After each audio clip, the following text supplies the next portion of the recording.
Just can you break down what happened in the last game, just your thoughts overall? Yeah.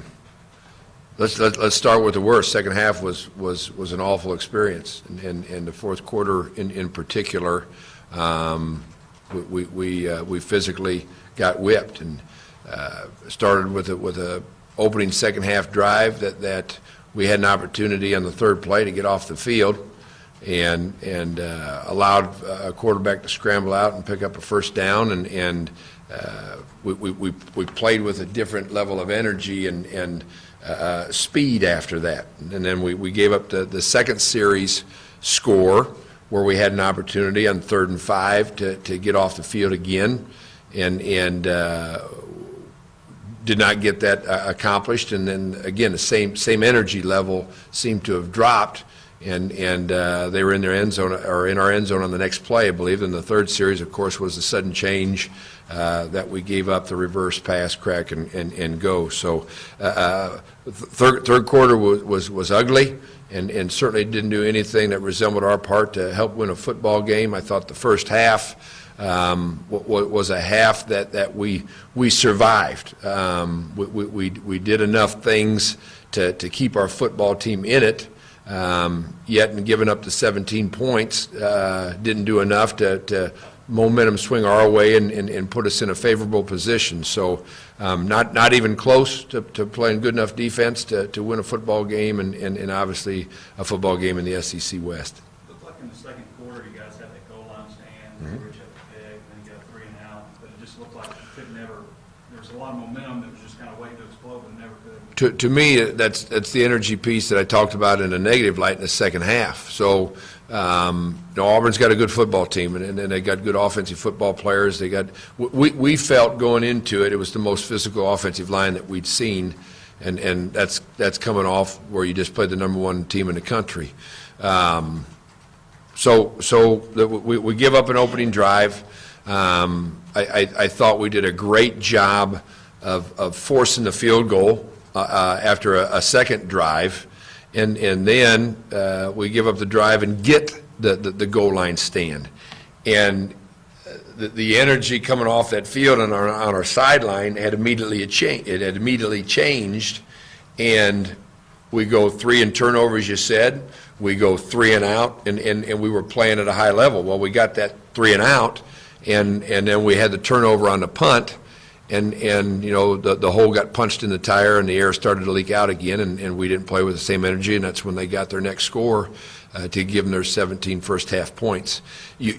This game at this level is too fast, it's too physical, it's too violent, that if you're not playing with a high level of energy all the time, you can't play at a level to succeed.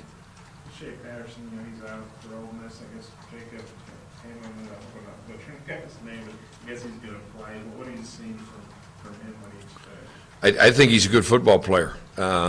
We've heard so much about the other one without seeing him, that I didn't know what kind of drop-off would exist going from 1 to 2. To be quite honest, I didn't see it. He throws a good ball. Came in and I think was 7 of 11 in the game when he came in against LSU, and had a good amount of yards in doing that. He's light on his feet. He ran the design quarterback draw as well as scrambled and got himself out of trouble and made some throws on the run. Very little change in the offensive play calling and what they were trying to accomplish. So I don't see a change in their football team with him under center. Their wide receivers seem to be dynamic. Just put pressure on them. Big and dynamic. This is as big a group of receivers that we'll face on the year.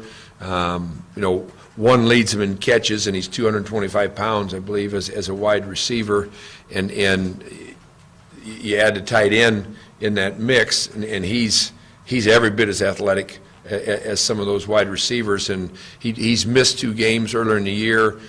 But you look at the LSU game, and he has 5 catches, and then he's almost their go-to guy. So I know how big of a threat he is.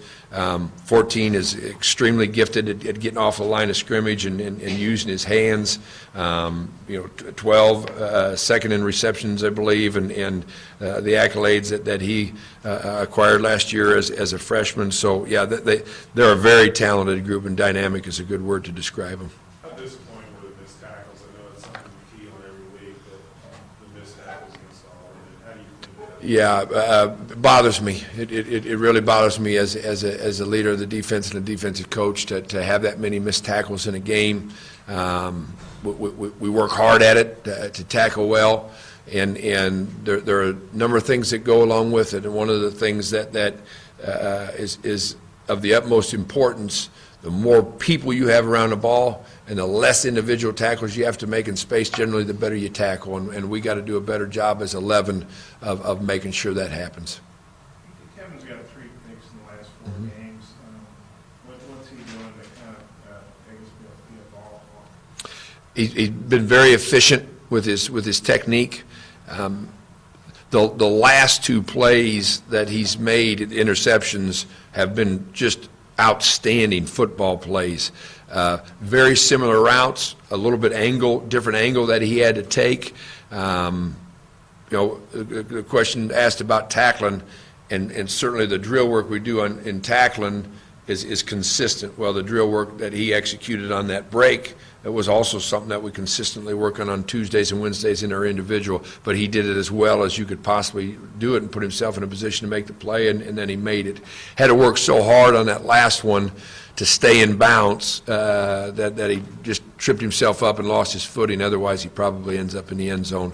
And that's a momentum piece that we needed and we needed to be able to capitalize to change the outcome of that game.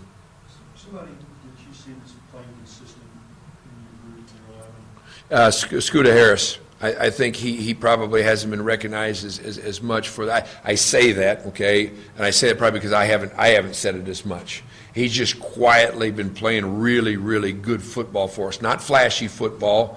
I don't even know where he is tackle numbers as far as the rest of the defense goes, but he's had a sack or 2, and he's just playing really, really good football for us.